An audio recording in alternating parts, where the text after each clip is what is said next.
حضرت عمر فاروق اعظم رضی اللہ تعالیٰ عنہ کی پانی پر حکومت ہے۔ نبی کے صحابی ہیں، نبی نہیں ہے لیکن حکومت پانی پر کر رہے ہیں۔ السلام علیکم ورحمۃ اللہ تعالی وبرکاتہ۔ میں محمد اسلم اشرفی، امید ہے کہ آپ حضرات خیریت سے ہوں گے۔ دعا ہے کہ اللہ تبارک و تعالی آپ کو شاد و آباد رکھیں۔ اگر آپ نے ابھی تک ہمارے چینل کو سبسکرائب نہیں کیا تو آپ ہمارے چینل کو سبسکرائب کر لیں، لائک کر دیں، کمنٹ کریں۔ مصر میں ایک دریا تھا جسے دریائے نیل کہا جاتا تھا۔ یہ ایسی دریا تھی کہ سال میں یہ خشک ہو جایا کرتی تھی، اور جب تک یہ ایک خوبصورت کنواری لڑکی کی بلی نہیں لے لیتی تھی، بھیٹ نہیں لے لیتی تھی، یہ چالو نہیں ہوتی تھی، یہ جاری نہیں ہوا کرتی تھی۔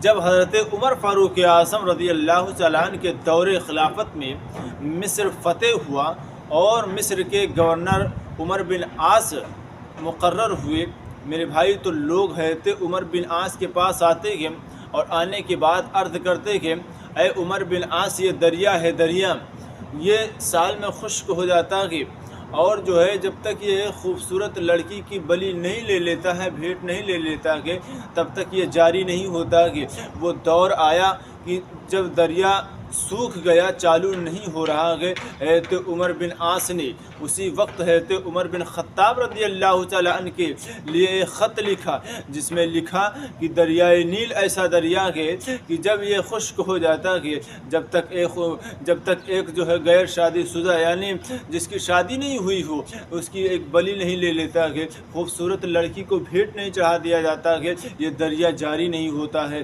اللہ اکبر! جیسے ہی یہ خط جو ہے حضرت عمر بن خطاب رضی اللہ تعالیٰ عنہ کی بارگاہ میں پہنچا، حضرت عمر بن خطاب رضی اللہ تعالیٰ عنہ نے اس خط کو پڑھا، فوراً انہوں نے خط روانہ کیا، دو خط روانہ کیے۔ ایک خط جو ہے دریائے نیل کے نام لکھا ہے، اور ایک خط جو ہے حضرت عمر بن عاص کے نام لکھا ہے۔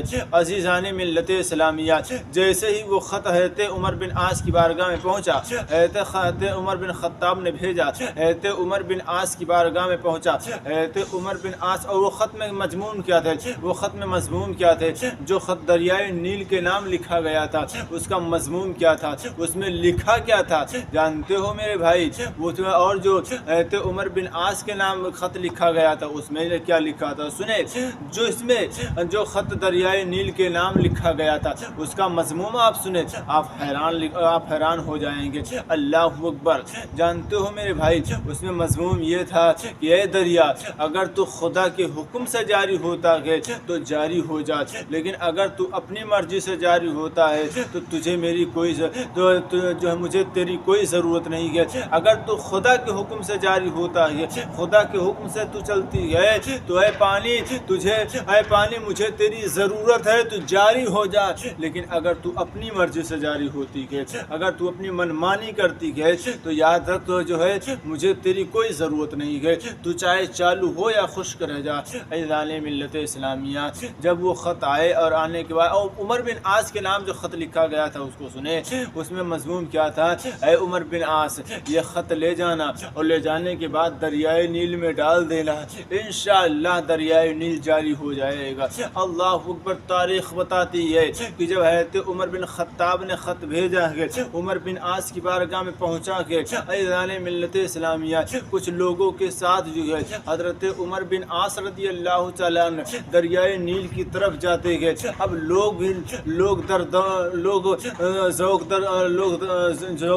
ذوق آنے لگے، عزیزان ملت اسلامیہ، لوگ بھی آنے لگے، لوگوں کا ایک ہجوم ہو گیا تھا۔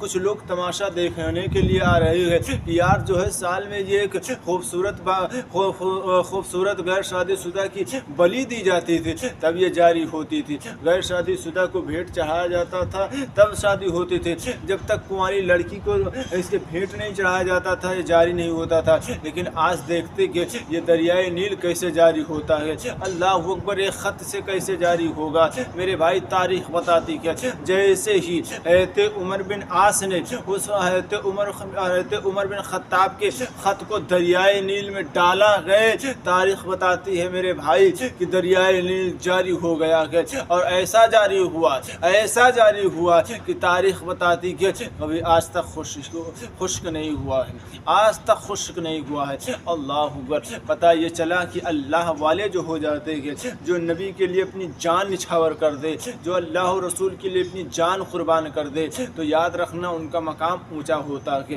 یہ حضرت عمر ہے، صحابی رسول ہے، جو پانی پر حکومت کر رہے ہیں۔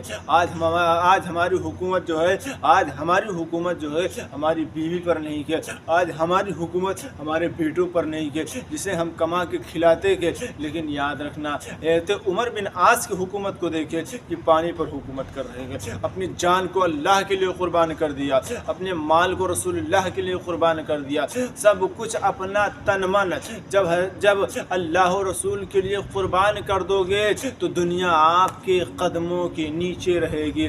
بس فرق اتنا ہے کہ تم سچے رسول بن جاؤ، دین کے سچے نگہبان بن جاؤ، اسی میں تمہاری بھلائی کے اور اسی میں تمہاری کامیابی کے۔ اگر تم سے اللہ و رسول خشک ہو گئے، اگر تم سے اللہ خشک ہو گیا، رسول اکرم صلی اللہ علیہ وسلم خشک ہو گئے، تو یاد رکھنا تمہارا